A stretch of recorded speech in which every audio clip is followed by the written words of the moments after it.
Okay, all right. So good morning, everyone. My name is Sheila Wynn. I'm a magistrate judge, and I'm working for Judge Wish today. He's actually down the hall from me in his court doing a docket.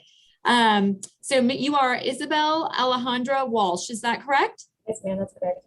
All right, Ms. Walsh, I have some plea bargain paperwork here. Did you go over this with your lawyer, Mr. Gordon? I did.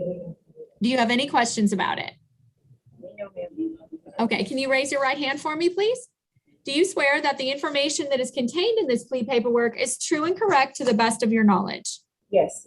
Very good, thank you. You can put your hand down. So Ms. Walsh, you are charged in case number 1651139 with the state jail felony offense of possession under a gram.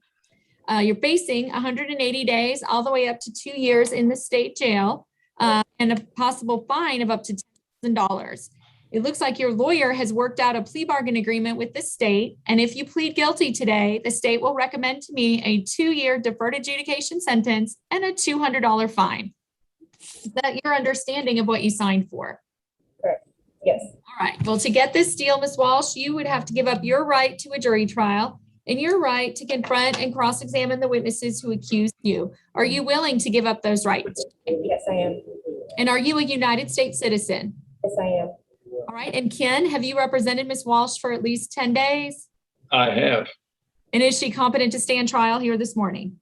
I believe so. All right. So Ms. Walsh, to this charge then of possession under a gram, you may plead guilty or not guilty. What is your plea? I plead guilty. And is that a free and voluntary decision on your part? Yes, ma'am.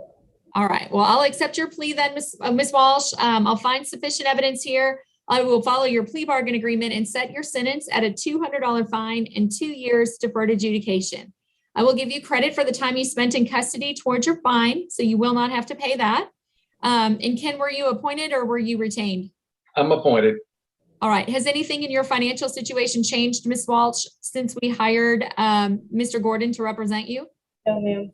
All right. So I'll run her court costs concurrent then to Ms. Garcia. All right.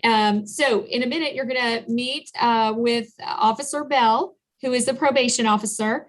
And Officer Bell is going to go over the conditions of probation with you, probably get some information from you and tell you what to expect next. As far as the plea itself, do you have any questions for me about anything that we've talked about? No, ma'am. Okay. You do not have a right to appeal because I did follow the plea bargain agreement that you made with the state. Okay. Okay. All right. So I'm going to